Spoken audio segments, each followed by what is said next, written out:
आजकल साहब जो है वो अभिमान की परिपाटी है, अभिमान का प्रचलन है। जैसे मैंने आरंभ में ही कहा था, शो ऑफ का प्रचलन है। व्यक्ति किसी चीज़ से विमुख हो जाए, शो ऑफ से विमुख नहीं हो सकता। जचाना है, बताना है, दिखाना है, जताना है, ये सब काम करने हैं। कपड़े भी स्वयं की प्रसन्नता से नहीं पहने के जी, लोग जो देख के कहें कि वाह वाह वो कपड़े पहने जाए।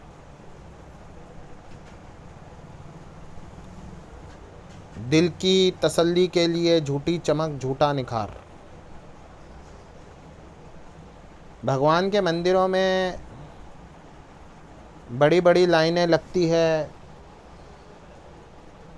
बड़ी व्यवस्था होती है दर्शन के लिए, बहुत दूर से भगवान के दर्शन प्राप्त होते हैं। ये लाइन भी तो एक तपस्या है, व्यवस्था कहीं ना कहीं किसी न किसी माध्यम से भगवान की प्रेरणा से ही हो रही है। भगवत भक्तों को चाहिए कि या तो लाइन में कष्ट से खड़े रहना है तो न रहें, यदि लाइन में खड़े हुए हैं तो भगवान का नाम लेते रहें, जब होगा इच्छा जब भगवान दर्शन दे ही देंगे।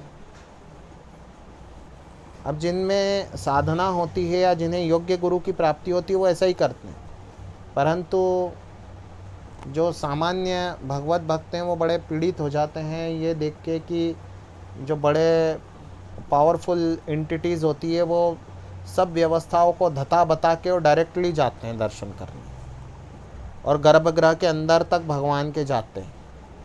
वो कहते कि अरे मेरा क्या दोष था, सब मन में ये सोचते हैं। और कई बार ऐसे लोगों के कारण, जिन्हें आज के संस्कृति में वीआईपी अथवा वीवीआईपी कहा जाता है, ऐसे लोगों के कारण कई बार सामान्य भगवत भक्तों को बहुत असुविधा का सामना करना पड़ता है। ये सब बातें होती है कि नहीं होती है? ये सब बातें अधर्म है। भगवान कभी भक्तों का विछोह नहीं सहन कर सकते। भगवान की दृष्टि में कोई वीआईपी वीवीआईपी है ही नहीं। अब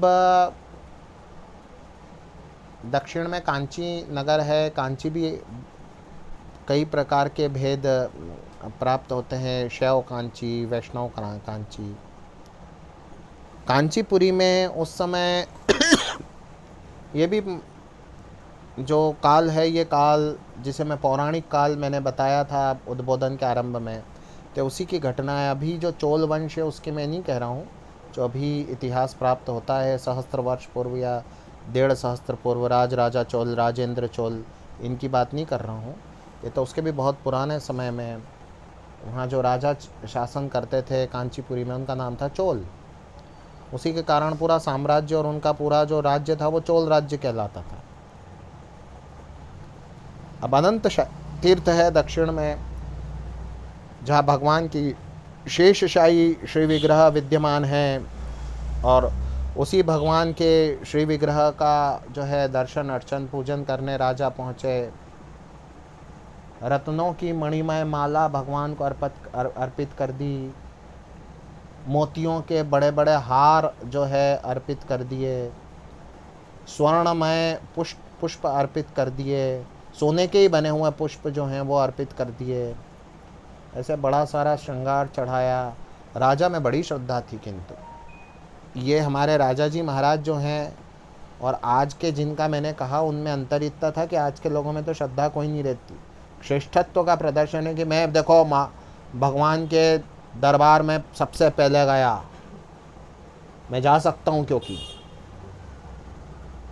यहाँ राजा जी के हृदय में ऐसी भावना नहीं थी। राजा जी बड़े समर्पित हैं और बड़े दानी हैं और बड़े धर्मात्मा हैं, तो ये सब अर्पित कर दी और बड़े प्रेम से बैठ के राजा का यजन करने लगे। इतने में एक ब्राह्मण देवता ने प्रवेश किया, उन्होंने तुलसी जल चढ़ाना आरंभ किया। तुलसी दलों से और तुलसी मर्जरी से जो अर्चना आरंभ की, तो अर्चना जो है वो रुकी नहीं, और अभिषेक किया पहले, तो फिर अर्चना की, और उसके उपरांत भजन करने जो बैठे, तो उनका जैसे भजन पूरा हुआ, राजा ने देखा कि पूरे भगवान के श्री स्वरूप पे जो है तुलसी दल और मंजरियाँ जो है वो आच्छादित है। रत्नों की मणिमय माला, मोतियों के हार और सोने के बने हुए पुष्प तो जो है उन सब तुलसी मंजरियों में और तुलसी दलों से जो है आच्छादित हो गए हैं, ढक गए हैं। उनकी शोभा जो है तुलसी दलों से ढक दी गई है। तो राजा जी को बड़ा आश्चर्य हुआ, क्रोध आया कि ब्राह्मण देवता तुम तो बड़े दरिद्र मालूम पड़ते हो, प्रतीत होता है आज तक तुमने कोई यज्ञ नहीं किया, कोई दान दिया तुमने नहीं दिया, यज्ञ किया ही नहीं कोई भी, किसी प्रकार का कोई बड़ा अनुष्ठान, कोई अनुष्ठान नहीं किया तुमने, तुम्हें धर्म का मर्म नहीं पता। जब भगवान ने इतने मणिमय माला धारण कर ली थी और भगवान का इतना सुंदर श्रृंगार हो गया था, तो फिर उसके उपरांत आके तुलसी दल चढ़ाने का क्या प्रयोजन था। उन्होंने कहा राजा तुम द्रव्य के अभिमान से जो है पूरी तरह से डूबे हुए हो, दंभ में डूबे हुए हो। भगवान को अभिष्ट है केवल भगवत भक्ति, केवल भगवान को अभिष्ट है श्रद्धा, केवल भगवान को अभिष्ट है समर्पण। भगवान के मैं व्रत करता हूँ, भगवान के निमित्त जागरण करता हूँ, भगवान के निमित्त नियमों का एवं जो वर्जनाएं हैं उन वर्जनाओं से दूर रहता हूँ और नियमों का पालन करता हूँ। भगवान के लिए जो भी पद्धतियाँ अथवा जो भी अनुशासन बताए गए हैं उन सभी का मैं पालन करता हूँ। उसके अतिरिक्त उत्सव भगवान के मैं मनाता हूँ यथाशक्ति यथा क्षमता, और सर्वथा भगवान के अधीन रह कर के जो वैष्णवों के नियम बताए गए हैं शास्त्रों में उन सब नियमों का पालन करता हूँ। इन नियमों के पालन के अतिरिक्त मेरे लिए कोई अन्य बात अनिवार्य नहीं है, उनको मैं धर्म नहीं मानता। राजा की और इनकी ब्राह्मण देवता की डिस्कस हो गई अच्छे तरीके से। तो राजा ने कहा ठीक है, अब तुम भी लग जाओ तुम्हारे काम में और हम भी लग जाएं हमारे काम में, देखें किसे भगवत प्राप्ति होती है। भगवान विमान में बिठा के तुमको ले जाते हैं हम हमको। तो ब्राह्मण ने भी शर्त स्वीकार कर ली और राजा ने भी स्वीकार कर ली। अब ब्राह्मण देवता लग गए, पहले से यूँ तो लगे हुए थे पर अब तो 100% फुल टाइम लग गए। अब तो आप बिल्कुल तुलसी दल की जो है बगीचे लगाते, उसकी रखवाली करते, लाते भगवान को अर्पित करते। एकादशी पे रात्रि जागरण पहले भी हो रहा था, अब तो बिल्कुल ही होने आरंभ हो गया। प्रत्येक जीव में भगवान के दर्शन का अभ्यास जो है, जीव मात्र में ब्रह्म के दर्शन का अभ्यास जो है वो बड़ा कड़ा आरंभ कर दिया। भगवान की कथाओं का श्रवण बिल्कुल नियमित होने लगा और जो वैष्णव व्रत हैं अथवा वैष्णवों के जो पालनीय नियम हैं उन नियमों का पालन होने लगा और भगवान की भक्ति और स्वयं को समर्पित कर दिया। भाव यही था कि कैसे भी मेरा देहाध्यास छूट जाए। और थोड़े समय के उपरांत कुछ भगवान की कृपा हुई कि ब्राह्मण देवता का देहाध्यास छूट गया। राजा ने यज्ञ आरंभ किया, मुद्गल ऋषि को आचार्य बनाया और बड़ा वैष्णव याग आरंभ किया। इधर ये जो ब्राह्मण देवता हैं, ये ब्राह्मण देवता के साथ बड़ी विचित्र घटना हुई कि एक दिन उन्होंने प्रसाद बनाया और नैवेद्य अर्पण करने को रखा तो एक कोई अलक्षित व्यक्ति उस प्रसाद को चुरा के ले गया। वो प्रसाद तो लुप्त था। अब दूसरा प्रसाद तैयार करते उतना समय नहीं था, नियमों का पालन करना है, नियम पालन में बड़े दृढ़। उस दिन प्रसाद ही नहीं लिया, व्रत हो गया। दूसरे दिन भी ऐसा ही हो गया। तीसरे दिन भी कोई अदृश्य व्यक्ति सामान उठा के ले गया। सामान नहीं तो पूजा कैसे, कहाँ से, ऐसा चलने लगा। अब ये क्रम होने लगा। ऐसे ऐसे होते होते छठा दिन हुआ, सातवें दिन उन्होंने कहा ऐसा होगा तो मैं इसकी निगरानी करूँगा, क्योंकि ये करना, भोजन की रक्षा करना भी एक वैष्णव का, एक भगवत भक्त का धर्म है। तो आप जो है वो निगरानी करने लगे, चौकीदारी करने लगे कि देखा एक बड़ा चांडाल, बड़ा दरिद्र भोजन चुरा करके जो है जा रहा है, बड़ा दीन क्षीण दिखाई पड़ता, भोजन लेकर के जा रहा है।